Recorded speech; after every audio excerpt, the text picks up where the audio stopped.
चलो स्टार्ट करें। तो अब हम स्टार्ट करने जा रहे हैं नया चैप्टर जिसका नाम क्या है, रिप्रोडक्शन। एनसीईआरटी में इसका नाम है how do organism reproduce. Reproduction का मतलब क्या होता है? रिप्रोडक्शन का मतलब होता है अपने ही जैसे एक नए ऑर्गेनिज्म को प्रोड्यूस करना। रिप्रोडक्शन का बहुत सिंपल सा मीनिंग क्या है? अपने ही जैसे नए ऑर्गेनिज्म को रिप्रोड्यूस करना क्या कहलाता है? रिप्रोडक्शन। तो जितने भी लिविंग ऑर्गेनिज्म हैं कहीं ना कहीं इस पार्ट में जरूर इन्वॉल्व रहते हैं, जिसकी वजह से ये दुनिया देश जो है आगे बढ़ रही है। हर ऑर्गेनिज्म अपने ही जैसे नए ऑर्गेनिज्म को क्या कर रहा है? प्रोड्यूस कर रहा है। जैसे इंसान है तो नए इंसान को जन्म दे रहा है, जो गाय भैंस हैं, एनिमल्स हैं, और वो सब भी क्या कर रहे हैं? अपने जैसे नए ऑर्गेनिज्म को रिप्रोड्यूस कर रहे हैं। ठीक है। रिप्रोडक्शन का मतलब वो बिल्कुल भी नहीं है जो इस चैप्टर को पढ़ने से पहले 10th में आते आते हर बच्चा अपने दिमाग में ऐसा मिसकंसेप्शन बना लेता है। इस चैप्टर को जब आप पढ़ोगे तो आपको वो चीज़ें कहीं नज़र नहीं आएगी जैसा हम पढ़ने से पहले इस चैप्टर को सोच करके हमारे जो भी बड़े भाई बहन या सीनियर्स रहते हैं वो लोग हमको बताए रहते हैं। ऐसा कुछ भी नहीं है। ये चैप्टर बिल्कुल अलग है ना। तो जितना आप लोग ज़्यादा अपने आप को भूल करके मेरे साथ बढ़िया से इन्वॉल्व होकर पढ़ोगे उतना ही ज़्यादा इसमें आपको क्लैरिटी मिलेगी। देखो क्या है reproduction. Reproduction is a process, ये एक प्रोसेस है। In process by which living organism. अब लिविंग ऑर्गेनिज्म क्या है इस बात को समझने के लिए हमने पूरा एक चैप्टर पढ़ लिया। क्या है उसका नाम? लाइफ प्रोसेस, है ना। लाइफ प्रोसेस हमको समझ आ चुका है कि हम या बहुत सारे जो एनिमल्स हैं, चाहे वो हम यूनिसेलुलर की बात करें या मल्टी सेलुलर की बात करें, सारे के सारे लिविंग ऑर्गेनिज्म कैसे होते हैं, क्या होते हैं, हम लोग जान चुके हैं। Reproduction is a process by which living organism produce new individuals. देखो इंडिविजुअल्स का मतलब होता है अपने जैसा ऑर्गेनिज्म, नया ऑर्गेनिज्म, या उसी को हम बोलेंगे प्रोजेनी या फिर बोलेंगे ऑफस्प्रिंग या इंडिविजुअल। सबका मीनिंग क्या होगा? सेम होगा। Produce new individual of their own kind and maintain their existence of generation after generation. और लगातार एक जनरेशन से दूसरे जनरेशन, दूसरे से तीसरे, ऐसे लगातार जो एक मेंटेनेंस चल रहा है अपने ही जैसे नए इंडिविजुअल को प्रोड्यूस करके, ये प्रोसेस क्या कहलाता है? रिप्रोडक्शन। ठीक है। तो हम जो इंसानों की जो लगातार जनरेशन आगे बढ़ रही है, ये किसका प्रोसेस है? ये रिप्रोडक्शन का प्रोसेस है। अब दूसरा बात ये आता है कि do organism create exact copies of themselves. क्या कोई भी ऑर्गेनिज्म जब रिप्रोडक्शन प्रोसेस को करता है तो क्या एकदम एग्जैक्ट अपने जैसे ही ऑर्गेनिज्म को रिप्रोड्यूस करता है? ये एनसीईआरटी का एक टॉपिक है जिसको बिल्कुल क्वेश्चन मार्क के तौर पर रखा गया है कि बताओ क्या कोई भी ऑर्गेनिज्म एग्जैक्ट एग्जैक्ट अपने जैसे ही ऑर्गेनिज्म को रिप्रोड्यूस करता है? तो इसका आंसर है नहीं।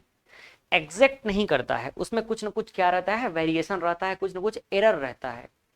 जब जब रिप्रोडक्शन होता है तो रिप्रोडक्शन होने के समय पे कुछ ना कुछ क्या होता है? एरर आ जाता है, जिसको हम वेरिएशन कहते हैं बायो की लैंग्वेज में। और उस वेरिएशन की वजह से कोई भी जो ऑर्गेनिज्म है एग्जैक्ट दिखाई नहीं देता है। और एग्जैक्ट अगर दिखाई देता तो हमको एक ही कैटेगरी के स्पीसीज में वेरिएशन नहीं मिलता। मतलब एक ही इंसान, आप एक ही मतलब फैमिली में पैदा हुए आप इंसानों को देखोगे तो किसी का हाइट में कम ज़्यादा है, किसी का आँख थोड़ा सा अलग है, किसी का कान अलग है, किसी का बाल थोड़ा सा अलग है, किसी का नाक अलग है, कुछ ना कुछ वेरिएशन रहता ही है। ये जो वेरिएशन है किसकी वजह से होता है? आगे चल के हमको समझ आएगा कि जो प्रोसेस है उसमें जब डीएनए रेप्लिकेशन होने वाला है तो उस समय पे कुछ ना कुछ चेंजेस होता है, जिस चेंजेस की वजह से हमको एग्जैक्ट कॉपी नहीं मिलता है। तो यहाँ चीजें लिखी हुई है। Reproduction at its basic level. Reproduction at its basic level मतलब सेल्यूलर रिप्रोडक्शन की हम बात कर रहे हैं, जब सेल डिवीजन होगा तो, है ना। Is involve in making similar और dissimilar body design through genetic material DNA present in the chromosome of its nucleus. हम सबको पता है कि क्या होता है सेल। सेल के अंदर क्या रहता है? न्यूक्लियस। सबसे बेसिक यूनिट क्या होता है हमारे बॉडी का? सेल। तो जो सेल है, सेल के अंदर क्या पाया जाता है? न्यूक्लियस। न्यूक्लियस के अंदर क्या पाया जाता है? क्रोमोसोम। और क्रोमोसोम के अंदर क्या पाया जाता है? डीएनए। वो डीएनए ही एक्चुअल में एक ऐसा मटेरियल है जिसके पास इंफॉर्मेशन होता है कि आगे कैसे बॉडी को डिजाइन होना है। हमारा जो बॉडी है उसमें क्या होता है? सेल। सेल के अंदर क्या पाया जाता है? न्यूक्लियस। इस न्यूक्लियस के अंदर क्या पाया जाता है? क्रोमोसोम।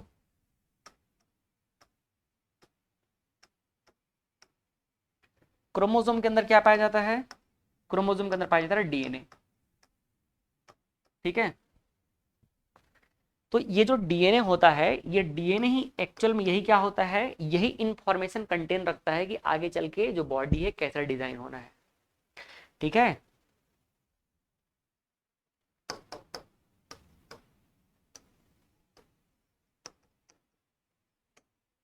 तो क्या बोला जा रहा है, देखो कोई भी जो बॉडी है वो कैसा बनेगा, सिमिलर बनेगा कि डिसिमिलर बनेगा, वो डिपेंड करेगा कि जेनेटिक मटेरियल कैसा है, कैसा है जीन।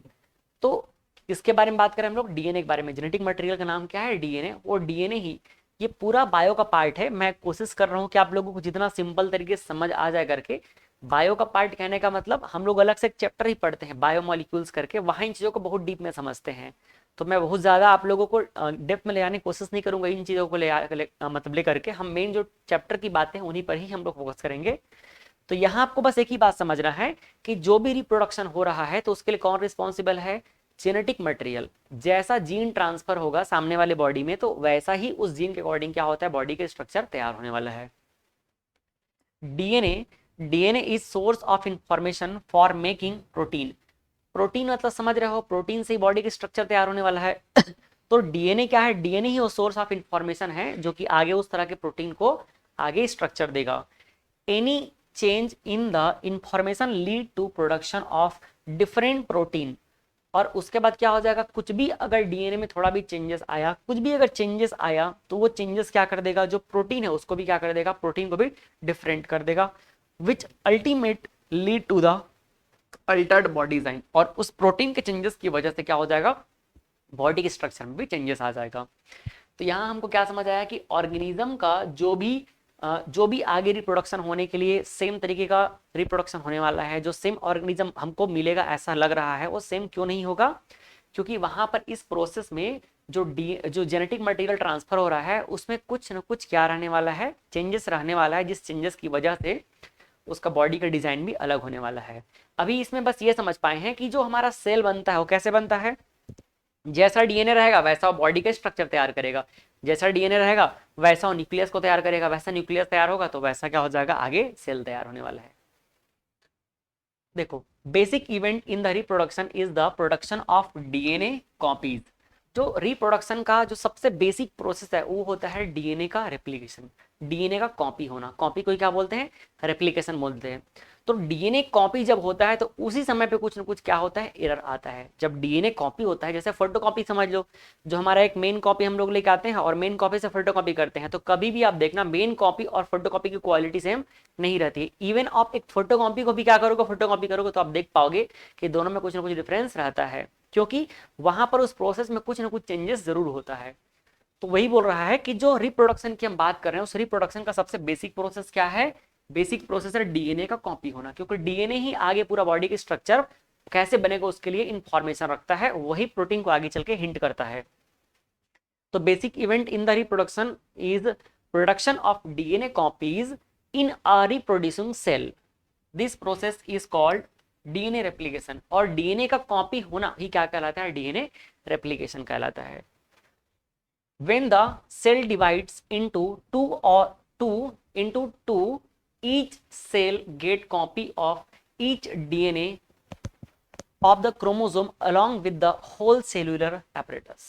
क्या होता है, जब भी हम क्या बोल रहे हैं, सेल के डिवाइड होने की बात कर रहे हैं, तो सेल डिवीजन के टाइम पे दोनों सेल को क्या मिलता है, दो डिफरेंट डिफरेंट डीएनए मिलता है।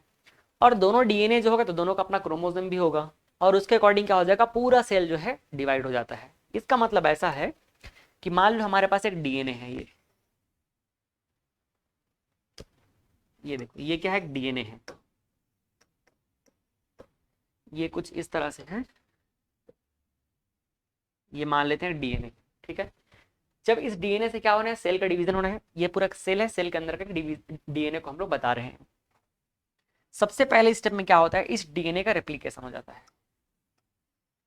ये जो डीएनए है बिल्कुल अपने ही तरह एक नया डीएनए रेप्लिकेट करता है। तो ये इस तरह से मान लो रेप्लिकेशन हो रहा है डीएनए का। ठीक है, ये क्या हो रहा है, डीएनए का पहले रेप्लिकेशन हो रहा है।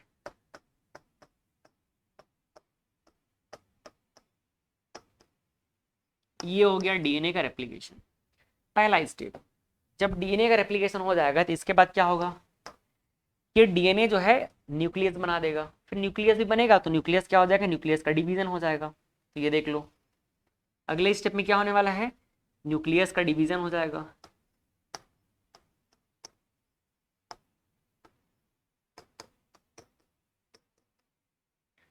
ये देखो इन दोनों का न्यूक्लियस क्या हो गया, फिर ये अलग अलग बिल्कुल दो पार्ट में ब्रेक हो गया। अब जब ये न्यूक्लियस थी दोनों में क्या हो गया, अलग अलग ब्रेक हो गया, तो न्यूक्लियस के अलग अलग ब्रेक होने के बाद पूरा ये सेल ही ब्रेक हो जाएगा आगे चल के। अब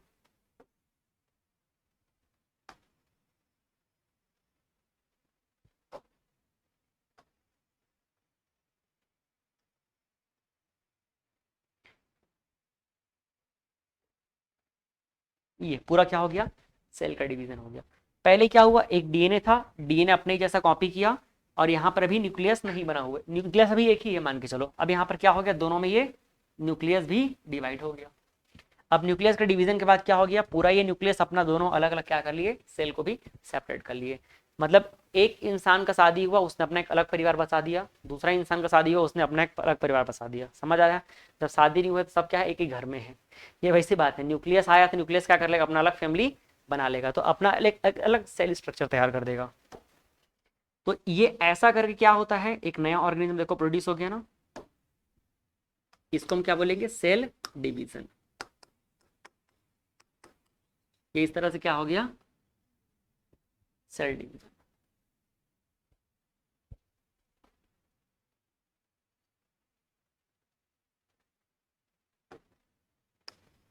कोई दिक्कत समझ रहे में। सबसे पहले डीएनए क्या होता है, रेप्लिकेट होता है। डीएनए जब रेप्लिकेट हो जाएगा तो उसके अकॉर्डिंग क्या करेगा, वो न्यूक्लियस को डिवाइड कर देगा, फिर न्यूक्लियस जब डिवाइड होगा तो वो सेल को डिवाइड कर देगा, और सेल डिवीजन के बाद देखो यहाँ पर बॉडी का स्ट्रक्चर तैयार हो जाएगा। सेल का बनना मतलब क्या है, नया बॉडी का तैयार होना। क्लियर हो रहा है, तो यही बात यहाँ पर लिखा गया है कि when the cell divides into two each cell get copy of DNA, तो दोनों सेल को क्या मिल गया, एक नया डीएनए को कॉपी मिल गया of the chromosome along with the whole nucleus apparatus, और पूरा पूरा उसको क्या मिल जाएगा, पूरा एक अलग सेल का सेटअप ही मिल जाएगा। इसके बाद एक पॉइंट लिखा हुआ है, complete accuracy in DNA copying lead to exactly identical cell. अगर डीएनए जब यहाँ पर कॉपी हुआ है तो अगर एग्जैक्टली सेम कॉपी हो जाएगा तो सेम यहाँ पर क्या बन जाएगा, सेल बन जाएगा, मतलब सेम इंडिविजुअल बन जाएगा। समझ आ रहा है, अगर कंप्लीट एक्यूरेसी रहा, डीएनए कॉपी के टाइम पे कुछ भी डीएनए में वेरिएशन नहीं रहा, बिल्कुल सेम टू सेम रह गया दोनों डीएनए, तब जा करके इस डीएनए के अकॉर्डिंग जो नया सेल बनेगा वो भी क्या रहेगा, पुराने के जैसा रहेगा। बट क्या होगा, कुछ ना कुछ उसमें चेंजेस होगा। But any error in duplication, जब वो क्या हो रहा है, डुप्लीकेट हो रहा है, रेप्लीकेट हो रहा है, can lead to dissimilar cell. अगर कुछ भी उसमें थोड़ा सा भी क्या हुआ, रेप्लीकेट होने के टाइम पे कुछ भी दूसरे वाले में चेंजेस हुआ तो वो क्या हो जाएगा, डिसिमिलर सेल बनाएगा, और इसकी चांसेस बिल्कुल 100% रहती है ना। मतलब आइडेंटिकल हो ये बहुत ही मतलब इम्पॉसिबल टाइप का चीज है, कुछ ना कुछ उसमें क्या रहने वाला है, कुछ ना कुछ चेंजेस होने वाला ही है।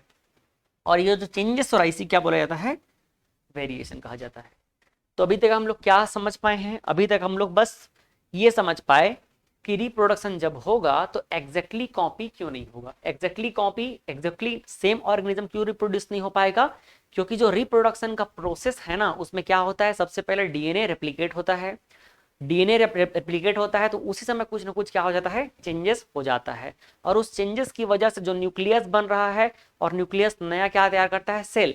तो न्यूक्लियस जो सेल का तैयार होना है उसमें उस डीएनए के अकॉर्डिंग भी कुछ ना कुछ चेंजेस हो ही जाता है, और हमको क्या मिलता है, कुछ ना कुछ उसमें वेरिएशन के साथ ऑर्गेनिज्म मिलता है। कोई दिक्कत इस बात को समझने में, ठीक। नेक्स्ट, ये जैसे कि आप यहाँ पर देख सकते हो एक एग्जांपल है, मान लो एक अमीबा है, यूनिसेलुलर ऑर्गेनिज्म है, तो ये कैसे रिप्रोडक्शन करता है, ये अपने आप को डिवाइड करके करता है। ये देख लो ये अमीबा है, सबसे पहले क्या हो गया इसका, ये डीएनए कॉपी हो गया, ये डीएनए कॉपी हो, देखो दो अलग अलग न्यूक्लियस बन गया, दोनों न्यूक्लियस फिर क्या करेंगे, धीरे से इसी मतलब दोनों न्यूक्लियस अलग होंगे और उसके बॉडी को दो पार्ट में ब्रेक कर देंगे, तो यहाँ पर एक बॉडी हो गया और दूसरा बॉडी, फिर से ऐसे यहाँ से और तैयार हो जाएगा नया बॉडी। तो आप देखो ये दोनों सेम नहीं है, ये दोनों सेम नहीं है, क्या हो गया इसमें, कुछ ना कुछ ब्लू कलर, जैसे कि इसी को वापस बनाया गया है कि ब्लू कलर लॉन्ग आर्म, इसका जो आर्म है क्या है, लॉन्ग है, due to error in DNA copy. Just ये दिखाने के लिए है, आप सिंपल यही समझ सकते हो कि जब डीएनए रेप्लिकेट हुआ तो जो दो नए ऑर्गेनिज्म बने दोनों कभी सेम होंगे ही नहीं। समझ आया ना? अब वेरिएशन, वेरिएशन का यहां पर वेरिएशन के बारे में क्या लिखा गया है? Variation is the change in the character of an individuals which has not existed in their parent. Variation क्या होता है? वेरिएशन वो चेंज है जो पेरेंट के अंदर नहीं पाया जा रहा है। पेरेंट से जो इंडिविजुअल है उसमें क्या चेंजेस आया, वही क्या कहलाता है? वेरिएशन कहलाता है। जैसे कि पेरेंट का जो नाक है वो लंबा नहीं है, लेकिन बच्चे का नाक क्या हो गया? लंबा हो गया, तो वही क्या है? वेरिएशन हो गया। पेरेंट्स का जो है आई है ब्लैक है, लेकिन जो बच्चा पैदा हुआ उसका जो आई है ब्लू हो गया, तो यही क्या है? वेरिएशन है। समझ आ रहा है? पेरेंट्स का जो कान है वो कैसा है? फ्री लोब है, ऐसे फ्री लोब, और बच्चे का कान जो है अटैच्ड वाला हो गया। फ्री लोब और जो अटैच्ड लोब, दो तरीके के ईयर होते हैं, आगे पढ़ाऊंगा मैं उसको। तो फ्री लोब में क्या रहता है? देखना ऐसे फ्री रहता है, और जो अटैच्ड में देखना वहां पर कुछ आपको एकदम ऐसे अटैच रहता है, यहाँ पर अलग से फ्री रहता ही नहीं। कई लोगों को कान ऐसे देखने को मिलता है, मेरा वाला कान जो फ्री लोब है ना। अटैच्ड में क्या रहता है? एकदम यहाँ पर ऐसे जो पूरा अटैच रहता है, ऐसा यहाँ पर फ्री नहीं रहता, ये ऐसे ऐसा हिला नहीं सकते उसको, अटैच रहता है ना। इसमें दिखाऊंगा कान, जिनको समझ नहीं आ रहा होगा, है ना, आगे चल के। तो जो पेरेंट्स के अंदर नहीं है और बच्चे में अगर वो चीज वो चेंजेस दिखाई दे रहा है, तो वो चेंजेस क्या कहलाएगा? वेरिएशन कहलाएगा। और एक्चुअल में यही वेरिएशन जो है इवोल्यूशन के लिए रिस्पॉन्सिबल है। इवोल्यूशन मतलब क्या होता है? एक बड़ा चेंजेस, एक बड़ा चेंजेस। जैसे कि हम क्या कर रहे हैं, एक पेड़ है, एक पेड़ को रोज एक एक कुल्हाड़ी मार रहे हैं, 2 साल बाद देखेंगे पेड़ गायब। 2 साल पहले जो आया होगा देखा होगा बहुत बड़ा पेड़ था, 2 साल बाद जो आया देखा खत्म पेड़ यहाँ पे। ये जस्ट एग्जाम्पल मैंने दिया, है ना। तो कोई भी जो इवोल्यूशन बोलते हैं एक बड़ा चेंजेस, वो बड़ा चेंजेस कैसे होता है? रोज थोड़े थोड़े चेंजेस से होता है, रोज थोड़े थोड़े चेंजेस से, तो वही इवोल्यूशन होता है। इस इवोल्यूशन का एग्जाम्पल आप देख सकते हो। देखो, जिराफ पहले ऐसे छोटे गर्दन वाले थे, छोटे गर्दन वाले थे, अब धीरे धीरे क्या हो गए? उनके गर्दन जो है बड़े हो गए, यही इवोल्यूशन है। क्या हो गया? श्रेया को देखो, क्यों हंस रहे हो आप लोग? क्या हो गया श्रेया? देख लो भाई, क्या कुछ कुछ सिग्नेचर मार गए क्या? जैसे ये देखो, पहले ऐसे थे इंसान, ऐसे थे पहले, अब देखो ये हो गए हैं। हाँ? अरे भाई, कपड़ा बस नहीं पहने हैं यार, और क्या है, इंसान ही तो है। पहले देखो ये ऐसे थे, मतलब 4 पैर पे चलते थे, फिर धीरे से 2 पैर पे चलना शुरू किए, फिर देखो ये सीधा खड़े होना शुरू किए, फिर फाइनली देखो ये क्या हुए? कंप्यूटर चला रहे हैं अब ये लोग। मतलब ये लोग इतने डेवलप हो गए हैं। ये डेवलपमेंट का सीरीज है, इसी क्या बोलते हैं? इवोल्यूशन बोलते हैं। तो जो इवोल्यूशन होता है ना, ये कैसे होता है? इसके लिए रिस्पॉन्सिबल है वेरिएशन, थोड़ा थोड़ा चेंजेस होना, थोड़ा थोड़ा चेंजेस होना। ठीक है? तो वेरिएशन की कहानी कहाँ जुड़ रही, समझ आ रहा है ना। जब हम रिप्रोडक्शन की बात करते हैं तो रिप्रोडक्शन में सेम रिप्रोडक्शन नहीं होता है, तो सेम रिप्रोडक्शन नहीं हुआ तो क्या कहलाया? वो वेरिएशन। और उस वेरिएशन की वजह से क्या होता है? एक बड़ा चेंजेस देखने को मिलता है, जिसको हम क्या बोलते हैं? इवोल्यूशन। इवोल्यूशन को हम लोग नहीं पढ़ेंगे, ठीक है? इवोल्यूशन नहीं है, आप लोगों को सिलेबस से हट गया है। अब देखते हैं इंपॉर्टेंस ऑफ वेरिएशन। इस वेरिएशन का इंपॉर्टेंस क्या है? इस वेरिएशन का इंपॉर्टेंस ये है, organism occupies well defined place or niche in the ecosystem using their ability to reproduce। नीचे का मतलब होता है रहने का प्लेस। देखो, नीचे का मतलब क्या होता है? रहने का प्लेस। इसी की वजह से ही ऑर्गेनिज्म लोग क्या किए? अपने आप को एक वेल डिफाइंड प्लेस पे रखना शुरू किए, वेल डिफाइंड प्लेस में रहना शुरू किए, एक अच्छे इकोसिस्टम को अडॉप्ट किए, इस वेरिएशन की वजह से ही। वरना अभी भी हम लोग कहाँ जंगल में घूमते रहते, भटकते रहते। The consistency of DNA copying during reproduction is important for the maintenance of body design features. It allows organism to use that particular niche। देखो क्या होता है, अगर मान लो आपको मैं यहाँ पैदा हो, जैसे कि आपका एक पूरा जो है एक फैमिली जो है, मान लो 3-4 पीढ़ी से यहीं छत्तीसगढ़ में ही रह रहा है, छत्तीसगढ़ी बोल रहा है, हिंदी बोल रहा है ना। अब मान लो आने वाला कोई भी एक जो नया जनरेशन है उसको अमेरिका भेज दिया जाए, तो फिर वहाँ तो हिंदी सुनने को मिलेगा नहीं, तो फिर वहाँ इंग्लिश ही सुनने को मिलेगा। तो देखो यहाँ पर क्या हो गया, जनरेशन में पूरा लैंग्वेज शिफ्ट हो गया।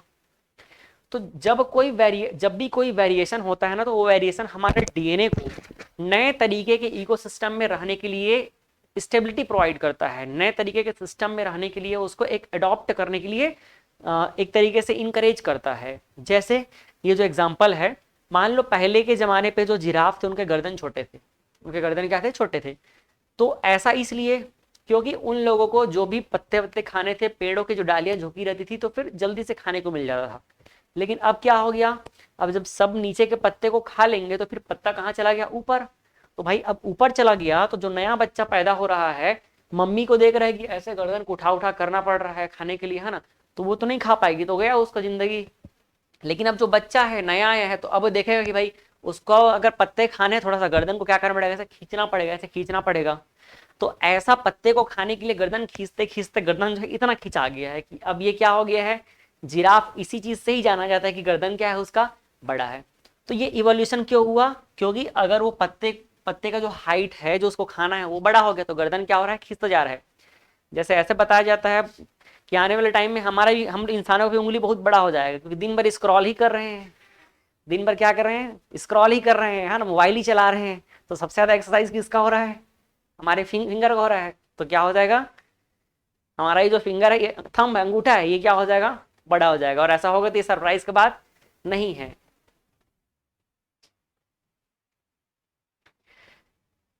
फिर देखो, variation help in the adaptation to particular environment and give them a change of survival. भाई अगर हम किसी भी जगह पे रहना चाहते हैं और वहां के चेंजेस को हम एक्सेप्ट नहीं कर पाएंगे तो क्या रह पाएंगे, क्या नहीं। तो ये सबसे बड़ा जो हमको एक फैसिलिटी देता है ना, कि उस वेरिएशन को एडॉप्टेशन, उस वेरिएशन को हम, वेरिएशन जो है हमको उस सिस्टम को अडॉप्ट करने की एबिलिटी देता है, कि हम उसको अडॉप्ट करके, उसको चेंज करके अपने अंदर भी वो चेंजेस कर सके और वहां पर रह सके। और क्या है, variation provides stability to population. Variation की वजह से क्या हो रहा है, जो पॉपुलेशन कंट्रोल हो रहा है, पॉपुलेशन बढ़ रहा है, उसमें एक स्टेबिलिटी आ सकता है। कोई दिक्कत समझने में इन चीजों को, ये सब वेरिएशन के प्रॉफिट है जो आप देखते ही हो। चलो अब हम मेनली हमारे टॉपिक पे आते हैं। जब हम रिप्रोडक्शन की बात करते हैं, रिप्रोडक्शन जो है, रिप्रोडक्शन से ऑर्गेनिज्म में कैसा डिफरेंस क्रिएट होता है और वेरिएशन का इंपॉर्टेंस ही हम लोग समझ लिए। अब हम लोग अंदर की तरफ चलते हैं। जो रिप्रोडक्शन है ये दो टाइप का होता है। जब हम रिप्रोडक्शन कैसे होगा इसके बारे में समझते हैं, दो टाइप का होता है। पहला होता है एसेक्सुअल रिप्रोडक्शन और दूसरा कहलाता है सेक्सुअल रिप्रोडक्शन। एसेक्सुअल और सेक्सुअल रिप्रोडक्शन में हम पहले डिफरेंस को समझते हैं। देखो, एसेक्सुअल और सेक्सुअल रिप्रोडक्शन क्या होता है, ये कुछ बेसिक पॉइंट्स हैं, बट आपको और क्लैरिटी मिलेगी जब हम दोनों को वन बाय वन पढ़ेंगे। तो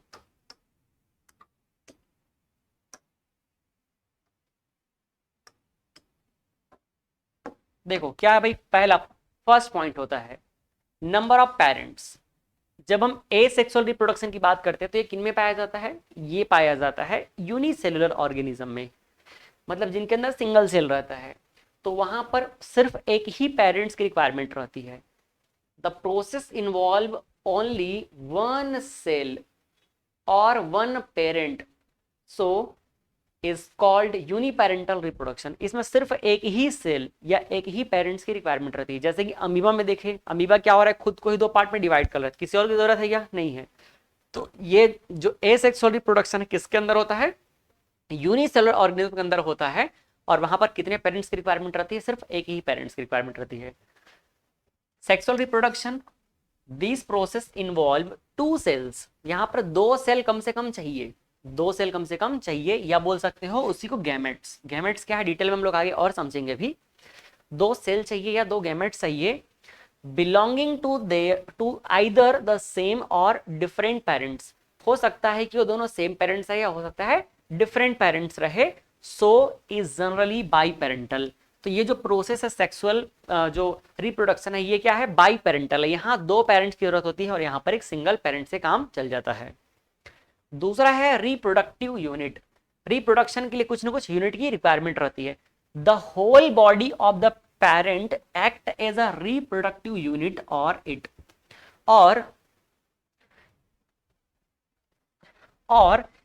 can be a single cell और बर्ड। जो हम लोग एसेक्सुअल रिप्रोडक्शन आगे पढ़ने वाले हैं उसमें पूरा बॉडी ही हो सकता है कि एक रिप्रोडक्टिव बॉडी की तरह वर्क करेगा। पूरे बॉडी को ही हम लोग क्या कर सकते हैं, बॉडी डिवीजन से ही वहां पर नए नए जो इंडिविजुअल का हम लोग जनरेशन देख सकते हैं, या फिर हो सकता है कि कोई एक सिंगल सेल वहां पर काम कर सकता है, या आगे हम लोग बर्डिंग प्रोसेस देखेंगे, वहां पर कोई बर्ड रहेगा, वहां से एक नया इंडिविजुअल तैयार हो जाएगा। ठीक है, तो इस प्रोसेस में क्या बोल रहा है कि जो पेरेंट का पूरा होल बॉडी है, पूरा बॉडी ही एक तरीके से रिप्रोडक्टिव यूनिट की तरह काम कर सकता है। जैसे अमीबा में देखिए, अमीबा में कहीं पर से कट सकता है वो, वैसे ही कोई सिंगल सेल जो पर्टिकुलर रहेगा वो कट के बन सकता है, या कोई बर्ड है वो बन सकता है। बट इसमें क्या होगा, जो सेक्सुअल रिप्रोडक्शन है उसमें the reproductive unit is called a gamete. यहां पर जो रिप्रोडक्टिव यूनिट है उसका नाम ही क्या होता है, गैमेट। क्या होता है, gamete, which is unicellular and haploid. ये वर्ड थोड़ा अभी आपको समझ नहीं आएगा, इसके लिए पेशेंस रखो। यूनिसेल्युलर समझ गए, हैप्लॉइड जो है आपको आगे चल के समझ आएगा, मतलब जिसमें सिंगल क्या रहेगा, न्यूक्लियस रहने वाला है। नेचर ऑफ ऑफस्प्रिंग, ऑफस्प्रिंग का मतलब होता है नया जो इंडिविजुअल आ रहा है, नया जो प्रोजनी आ रहा है, उसका कैसा नेचर रहेगा। The offspring are genetically similar to parents. लगभग लगभग इसमें क्या रहता है, सिमिलर रहता है। ए सेक्सुअल रिप्रोडक्शन जो रहता है उसमें लगभग लगभग क्या रहता है, सिमिलर रहता है, जैसे पेरेंट है वैसे ही लगभग सिमिलर रहता है। बट यहां पर नहीं रहता है, the offspring genetically different from the parent.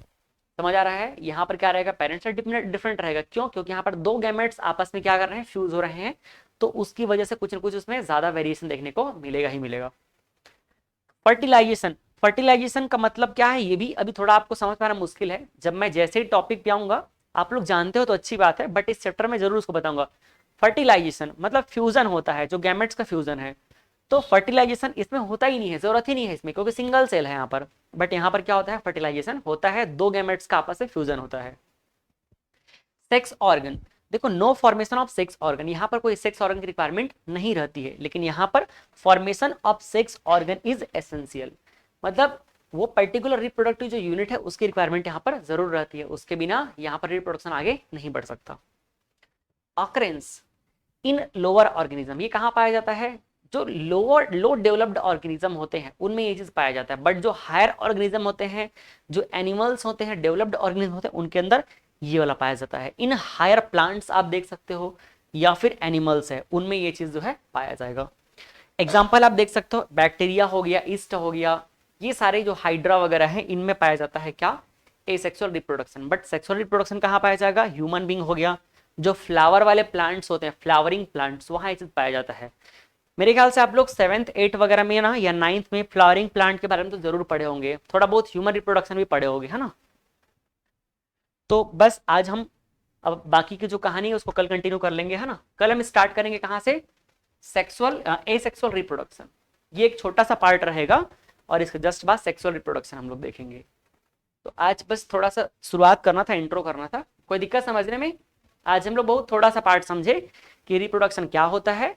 Reproduction का मतलब होता है अपने ही जैसे नए ऑर्गेनिज्म को प्रोड्यूस करना। और दूसरा फिर हमने देखा कि रिप्रोडक्शन में क्या एग्जैक्ट हमको सेम ऑर्गेनिज्म मिलता है, नहीं मिलता है, क्योंकि डीएनए रेप्लिकेशन के टाइम पे कुछ ना कुछ वहां पर एरर जरूर आएगा, और उस एरर की वजह से जो चेंजेस आ रहा है उसको हम क्या बोलते हैं, वेरिएशन बोलते हैं। वेरिएशन से क्या फायदा है, वेरिएशन हमें नए इकोसिस्टम को अडॉप्ट करने की एबिलिटी देती है, और हम लोग अपने अंदर में चेंजेस करके आगे चल करके एक इवोल्यूशन क्रिएट कर सकते हैं, है ना, जो कि हम देखते ही हैं। तो इवोल्यूशन क्या है, वेरिएशन का ही की पॉइंट है। फिर हमने देखा क्या, एसेक्सुअल और सेक्सुअल रिप्रोडक्शन दो मोड होता है अकॉर्डिंग टू ऑर्गेनिज्म की कैटेगरी, है ना। तो एसेक्सुअल सेक्सुअल दोनों में क्या डिफरेंस है, शॉर्ट तरीके से हमने समझा कि एसेक्सुअल जो होता है वो लो डेवलप्ड ऑर्गेनिज्म होते हैं ना, उनमें पाया जाता है, और सेक्सुअल रिप्रोडक्शन डेवलप्ड ऑर्गेनिज्म में। यहाँ पर एक ही पेरेंट्स काफी है, यहाँ पर दो पेरेंट की जरूरत रहती है।